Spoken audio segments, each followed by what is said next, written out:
মার্কিন সামরিক ঘাঁটিগুলোর যে হাল হয়েছে তা দেখে চমকে গেছে তদন্তকারীরা।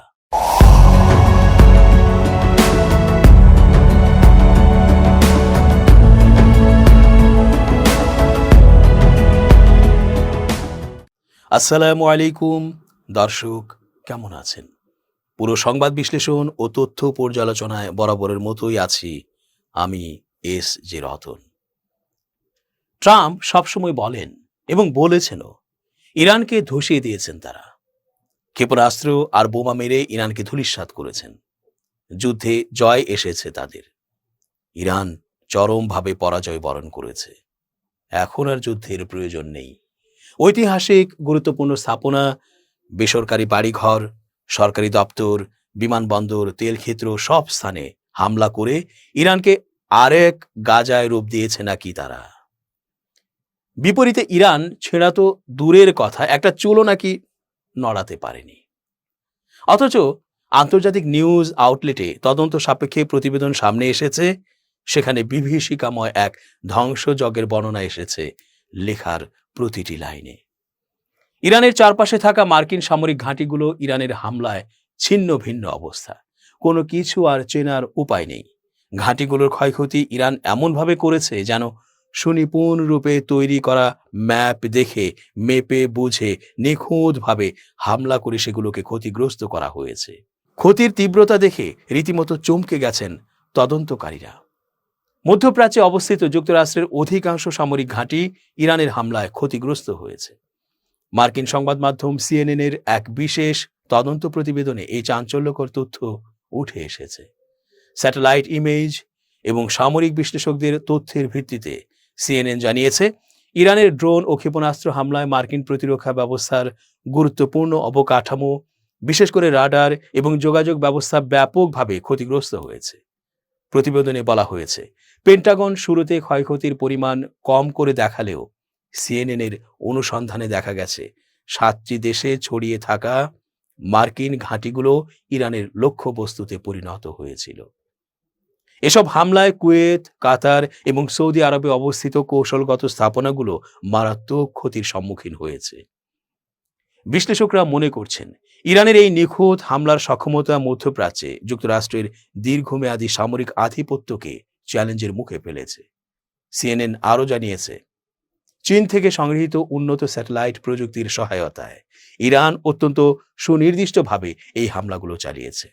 এর ফলে মার্কিন এয়ার ডিফেন্স সিস্টেম বা আকাশ প্রতিরক্ষা ব্যবস্থা অনেক ক্ষেত্রেই এই হামলা ঠেকাতে ব্যর্থ হয়। এই ঘটনার পর পেন্টাগন তাদের ঘাঁটিগুলোর সুরক্ষা নিয়ে নতুন করে ভাবতে বাধ্য হচ্ছে এবং বিপুল পরিমাণ আর্থিক ক্ষতির আশঙ্কা করছে। ইসরায়েল ও মধ্যপ্রাচ্যে চলমান যুদ্ধের প্রকৃত ব্যয় নিয়ে মার্কিন প্রতিরক্ষা দপ্তর পেন্টাগন বিশ্ববাসীকে বিভ্রান্ত করছে বলে দাবি করেছেন ইরানের পররাষ্ট্রমন্ত্রী আব্বাস আরাগচি। তার মতে, ডোনাল্ড ট্রাম্প প্রশাসন ও নেতানিয়াহুর শুরু করা এই যুদ্ধের ভার বইতে গিয়ে হিমশিম খাচ্ছে খোদ মার্কিন অর্থনীতি। সামাজিক যোগাযোগ মাধ্যম এক্সে অর্থাৎ সাবেক টুইটারে দেওয়া এক পোস্টে আরাগচি সরাসরি অভিযোগ করেন যে নেতানিয়াহুর এই যুদ্ধংদেহী মনোভাবের কারণে যুক্তরাষ্ট্রের এ পর্যন্ত সরাসরি খরচ হয়েছে $100 বিলিয়ন। অথচ পেন্টাগন যে হিসাব দিচ্ছে, প্রকৃত খরচ তার চেয়ে 4 গুণ বেশি। আরাগচি আরও উল্লেখ করেন, পরোক্ষভাবে মার্কিন করদাতাদের ওপর এই যুদ্ধের প্রভাব আরও ভয়াবহ। তিনি দাবি করেন, যুদ্ধের কারণে প্রতিটি মার্কিন পরিবারকে মাসে গড়ে অতিরিক্ত $500 ব্যয় করতে হচ্ছে এবং এই খরচের পরিমাণ দ্রুত বাড়ছে। মার্কিন প্রশাসনকে কটাক্ষ করে তিনি বলেন, ইসরায়েল ফার্স্ট নীতি সবসময় আমেরিকা লাস্ট অর্থাৎ খোদ আমেরিকার স্বার্থকেই তলানিতে নিয়ে ঠেকায়। উল্লেখ্য, গত 28 ফেব্রুয়ারি থেকে শুরু হওয়া এই সামরিক তৎপরতাকে ট্রাম্প ও নেতানিয়াহুর যৌথ উচ্চাকাঙ্ক্ষা হিসেবে দেখছে ইরান। এই যুদ্ধ মার্কিন অর্থনীতিকে দীর্ঘমেয়াদী সংকটে ফেলছে বলেও দাবি করেন ইরানি এই কূটনীতিক।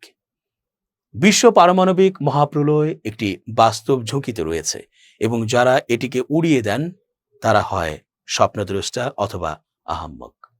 এই কথা বলেছেন রাশিয়ার নিরাপত্তা পরিষদের অর্থাৎ RSC এর ডেপুটি চেয়ারম্যান দিমিত্রি মেদভেদেভ বৃহস্পতিবার 1 মে।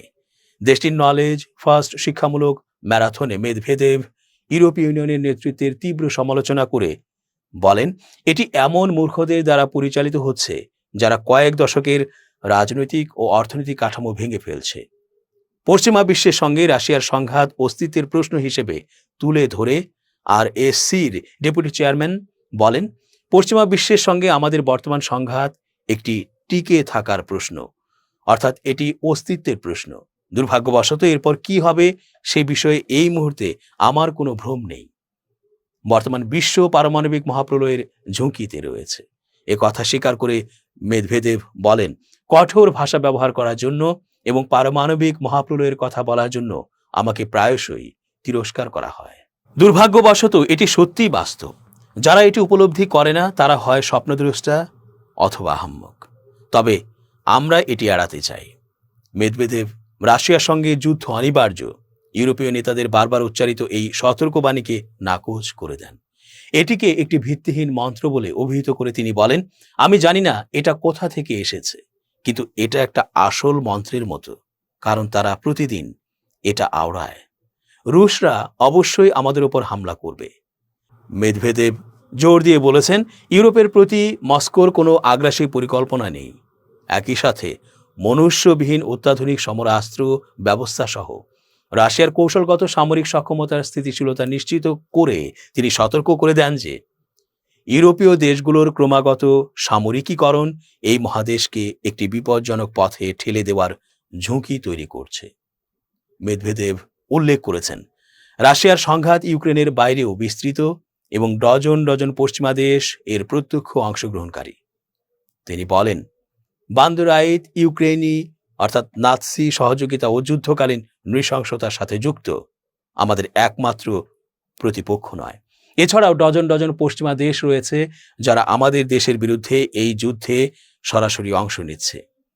যুক্তরাষ্ট্রকে রাশিয়ার প্রধান ভূ রাজনৈতিক প্রতিদ্বন্দ্বী হিসেবে চিহ্নিত করে আরএসসির ডেপুটি চেয়ারম্যান বলেন, তাদের পারমাণবিক অস্ত্র আমাদের দিকে তাক করা এবং আমাদেরগুলো তাদের দিকে, এটাই দ্বিপাক্ষিক সম্পর্কের ভিত্তি নির্ধারণ করছে।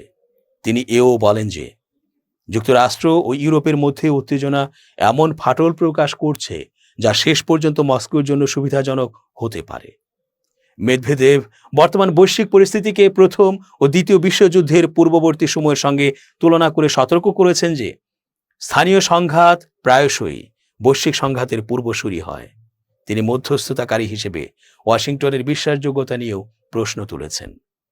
তিনি বলেন, যে দেশ প্রেসিডেন্টদের চুরি করে এবং সংঘাত শুরু করে সে কোনো অবস্থাতেই কার্যকর মধ্যস্থতাকারী হিসেবে কাজ করতে পারে না। মধ্যপ্রাচ্য প্রসঙ্গে আরএসসির ডেপুটি চেয়ারম্যান বলেন, বহিরাগত শক্তিগুলো মানবিক দুর্ভোগ সত্ত্বেও অস্থিতিশীলতা দীর্ঘায়িত করছে।